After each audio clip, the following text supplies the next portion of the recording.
Hey guys, this is Dex at Galeana Chrysler Jeep. I wanted to bring you the newest addition to the Wrangler lineup. So it's been a long time. Actually, there's never been a V8 in a Wrangler.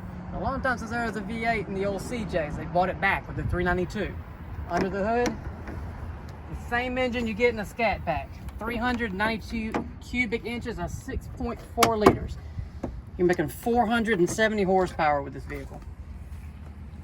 One thing that's really neat, you see, number one, this chassis was built to take a V8 from the start. This is just the first time they've done it. You see, so it's not too bad as far as fitment. Very nice, very clean. If you look up at the top of the hood, this is Jeep's new Hydro-Glide system. So this is doing a couple of things. This is working as a ram air. You have the hood off of a Mojave Gladiator on this, but unlike the Mojave, this is functional. This is a ram air setup, so the air comes from here, will travel over, and come down into the air box right here. That works as kind of a snorkel. It brings up the intake a little bit. It helps you with better water fording. But if you do get some water into the intake, it's designed to let it pass through back here. So that way you're not risking getting anything into the engine itself. Now, in addition to the monster 392 cubic inch HEMI under the hood, you've got the gold tow hooks that lets you know this is a 392. This is the only one that has the gold accents. You also get the bead lock wheels. Bead locks are great. Off-road, you can air down this tire a lot more than you normally would. And you see from the factory, you've got a lift already with your Fox racing shocks. That's what you'll find with the Mopar lift kits.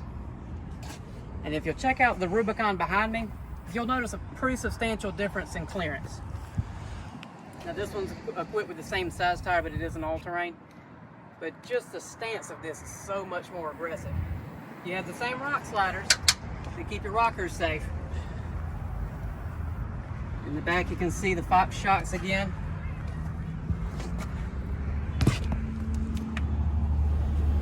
Moving to the rear, you can always pick out a 392, not just the gold hooks. It's the only one that has a dual exhaust. See the quad pipes coming down? And this is a neat setup, kind of like the Scat Packs or some of the other SRT products. Whenever you have the vehicle on, you can choose what level of exhaust you have. You've got a cutout that opens it up a little bit. Here, I'll start it up first. I'll show you with it closed what it sounds like. So I'm going to show you what it sounds like on the interior first. Again, there's two modes to the exhaust. So this is closed. Okay, you see a nice mellow tone. It's not overpowering, it's not too bad. Give it a little tap on the gas. Not too bad. Open it up though. You hear it immediately drops down. You can hear it kick open, and this is what this car is all about.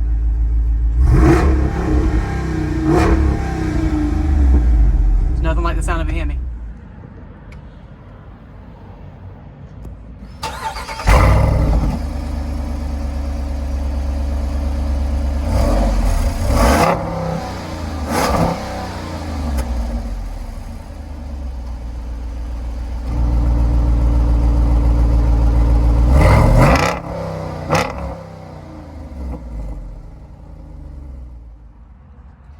Couple other differences on the interior that's worth taking note of. You'll notice the stitching, again, you have that gold or bronze, just like the tow hooks. On the back of the seats, you've got Rubicon 392, so everybody knows what they're in even before you start it. On the back of the wheel, you have your paddle shifters. On the Wrangler with paddle shifters. You notice the dash has a different color also with this one. Instead of the red you would normally get with the black interior on the Rubicon, you've got a high gloss finish on the dash.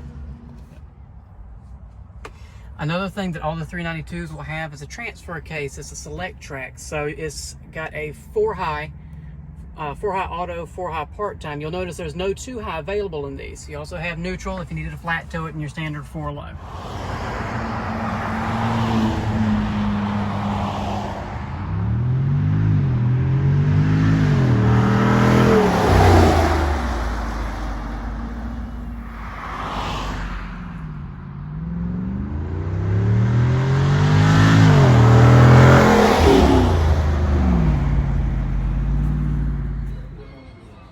Thanks again for checking out the most powerful Wrangler Jeep that's ever built.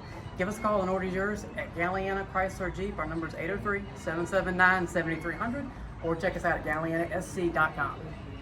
a little bit.